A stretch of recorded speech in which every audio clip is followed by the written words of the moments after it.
à tous et à toutes, bienvenue dans un nouvel épisode de 15-25, l'émission qui traite des sujets qui concernent notre jeunesse.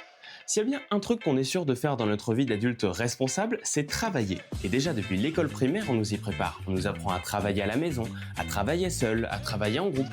Mais à quel point est-ce que le travail en classe est important ? Est-ce qu'on est obligé d'être premier de sa classe pour réussir dans la vie ? Est-ce que notre système éducatif nous pousse à nous épanouir en dehors des cours ? Ces questions sont très intéressantes et c'est de ça qu'on va parler aujourd'hui. Alors pour commencer cet épisode, on va aller retrouver Monsieur Baratta, un de mes anciens professeurs de spécialité philosophie au lycée Paul Gauguin. Déjà dans un premier temps, du point de vue d'un professeur, est-ce qu'il y a une grosse différence entre un élève qui est très investi en cours et un élève qui n'est pas forcément attentif ? Alors, les élèves qui vont faire l'effort de s'investir, d'apprendre leurs leçons à la maison, le premier avantage qu'ils vont y trouver forcément, c'est qu'en arrivant en cours, ils ne vont pas être perdus. En revanche, les élèves qui n'ont pas fait ce travail de révision à côté, c'est vrai qu'ils peuvent peut-être des fois être un petit peu perdus. L'élève qui va avoir de bonnes notes, c'est un élève qui va être valorisé. Valorisé par ses professeurs, valorisé aussi par ses camarades, par le regard qu'on va porter sur lui. Et ça va te nourrir tout au long de ta vie, ça va te donner une confiance énorme. Inversement, l'école, elle fait énormément de ravages avec ce système de notation sur les élèves qui sont en difficulté, parce qu'en plus des difficultés personnelles qu'ils peuvent traverser par ailleurs, le fait d'avoir de mauvaises notes, ça va justement les pénaliser sur le plan de la confiance qu'ils peuvent avoir en eux-mêmes, sur leur capacité à réussir. Pourquoi est-ce que les établissements scolaires insistent autant sur le travail en cours ? On insiste énormément sur le travail en cours, je pense, pour une raison assez évidente.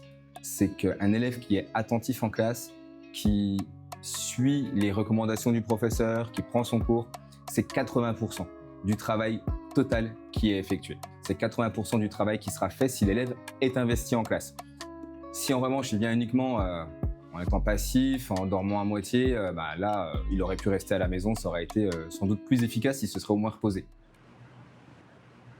J'aime bien.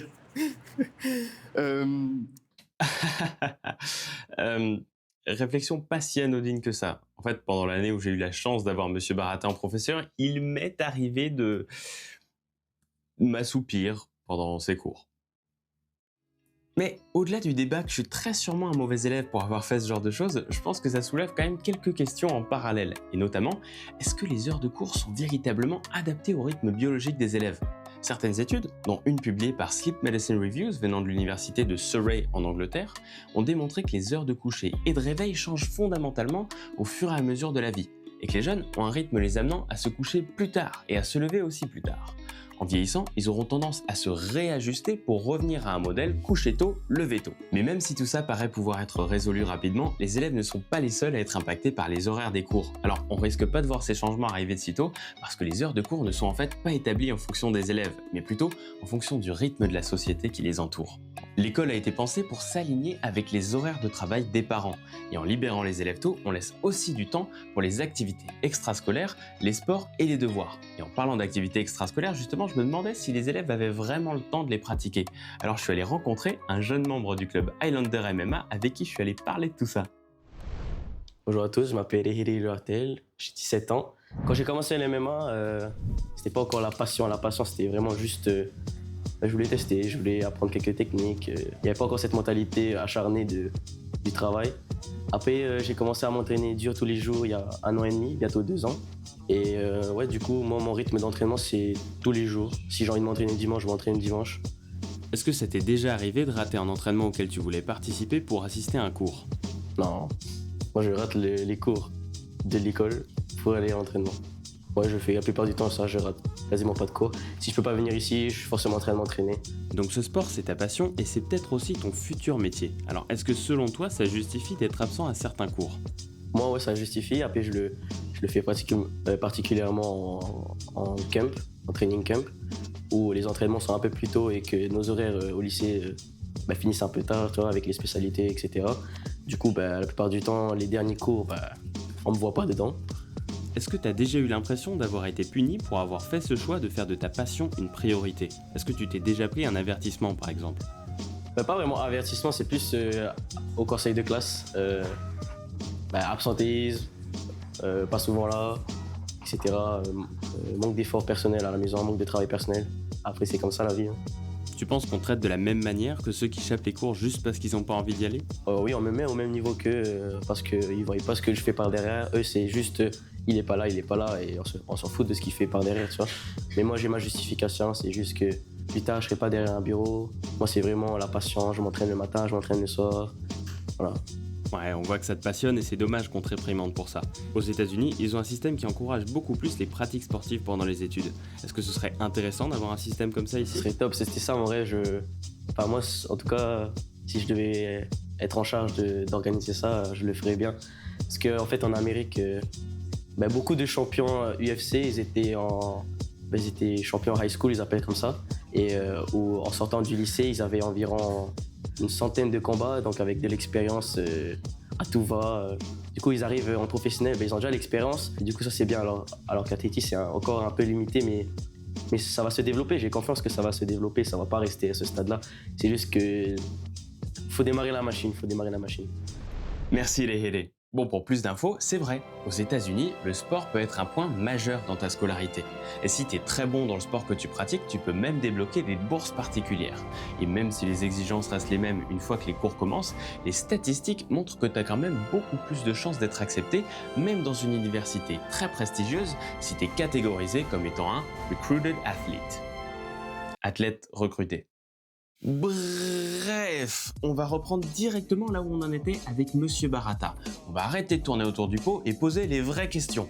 Monsieur Baratta, est-ce qu'il faut travailler en classe?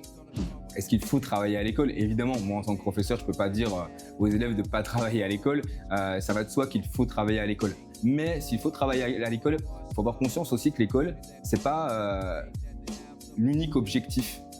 Quand on a 16 ans, l'unique objectif à 16 ans, c'est pas avoir les meilleures notes possibles à l'école. Non, il y a d'autres choses dans lesquelles on peut réussir, on peut s'épanouir et puis exceller dans le domaine du sport, dans le domaine associatif, en faisant du bénévolat. Donc l'école, bien sûr, c'est important, mais il n'y a pas que ça non plus. Et je pense qu'en avoir conscience, paradoxalement, ça permet peut-être d'aborder ça avec plus de légèreté et de mieux réussir encore à l'école.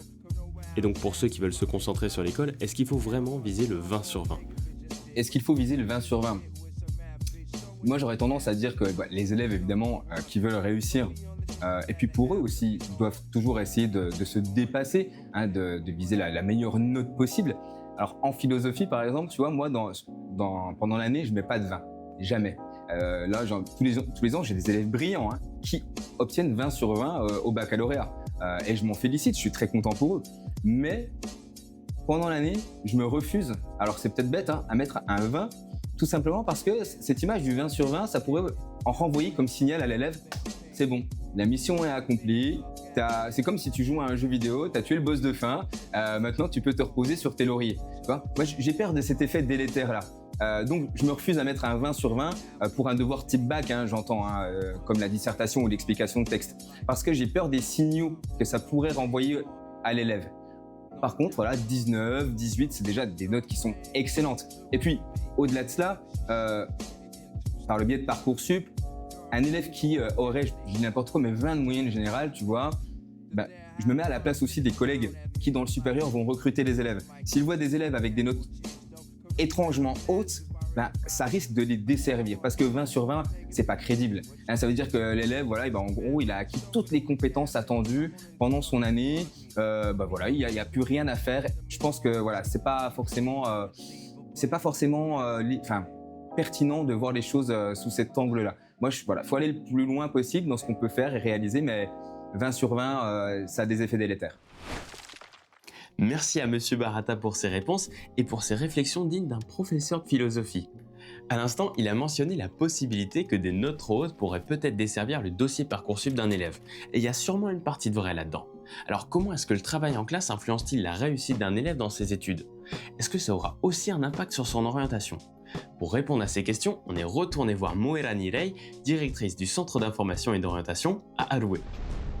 Alors, travailler en classe, être sérieux, s'intéresser à ce qu'on fait va venir amener plus de chances évidemment à réussite. Alors, réussite dans quoi? Réussite au diplôme, réussite dans son emploi, réussite dans telle ou telle formation, ça dépend.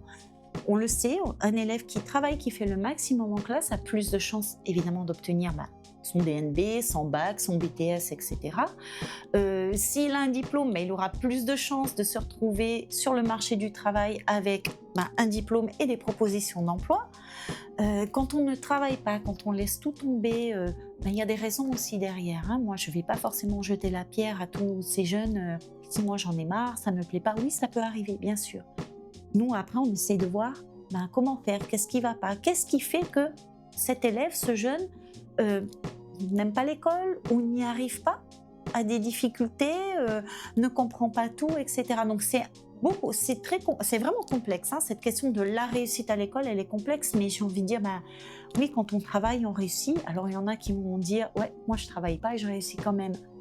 Oui, tant mieux, tant mieux. L'idée derrière, c'est au moins d'avoir un diplôme, ça c'est vraiment important et personne ne dira le contraire aujourd'hui. Un diplôme va garantir beaucoup plus facilement une insertion professionnelle derrière. Attention, question difficile. Est-ce qu'il existe des bons et des mauvais élèves? Alors oui, des bons élèves avec de bons résultats, oui, on a. Chez les élèves, oui, on a des bons élèves. Là, il ne faut pas se leurrer. On a des élèves qui sortent avec 18, 19 de moyenne, des mentions très bien au bac. Ils existent, ils sont là et tant mieux. Et on a des élèves, c'est un peu plus compliqué. Moi, je n'irai pas jusqu'à les qualifier de mauvais élèves. Mauvais, ça veut dire que, ça y est, on te met une étiquette, tu n'es pas bon et tu ne resteras pas bon toute ta vie. Non, on peut très bien ne pas être bon à l'école, ne pas aimer l'école, et derrière réussir et être une personne vraiment très intéressante, intelligente, etc. Donc déjà, être pas très bon à l'école, ça ne veut pas dire ne pas être intelligent. Ça, c'est important à savoir aussi. Mais donc, tu vois, moi, je ne dirais pas qu'il y a des mauvais élèves. Il y a des élèves en difficulté ou des élèves qui ne se plaisent pas à l'école. Merci Moelani. Si jamais vous avez besoin d'être guidé pour votre travail en classe, vous pouvez toujours aller vous renseigner au CIO à Aloué et je suis sûr qu'ils vous aideront à trouver une bonne démarche à suivre pour arranger votre situation. Ce qu'on doit retenir de cet épisode, c'est que c'est toujours bien de se donner à fond dans tout ce qu'on entreprend. Et quitte à être à l'école, autant faire de son mieux pour réussir là-dedans. Mais c'est pas une finalité pour autant. Certaines personnes, comme Rayhele, vont avoir des passions à côté des cours. Et là où moi j'ai pas trop le droit de me prononcer sur le fait de quitter les cours en avance pour faire ce qu'on aime, une chose est sûre, si quelque chose vous plaît autant, la lâchez surtout pas. Bon, c'est pas tout, mais on arrive à la fin de nos 12 minutes. Merci à tous et à toutes d'avoir suivi cet épisode de 15-25. On remercie tous nos intervenants pour leurs réponses pertinentes. Moi, je file tourner le prochain épisode de 15-25 et nous, on se retrouve la semaine prochaine à la même heure sur TNT. Allez, salut!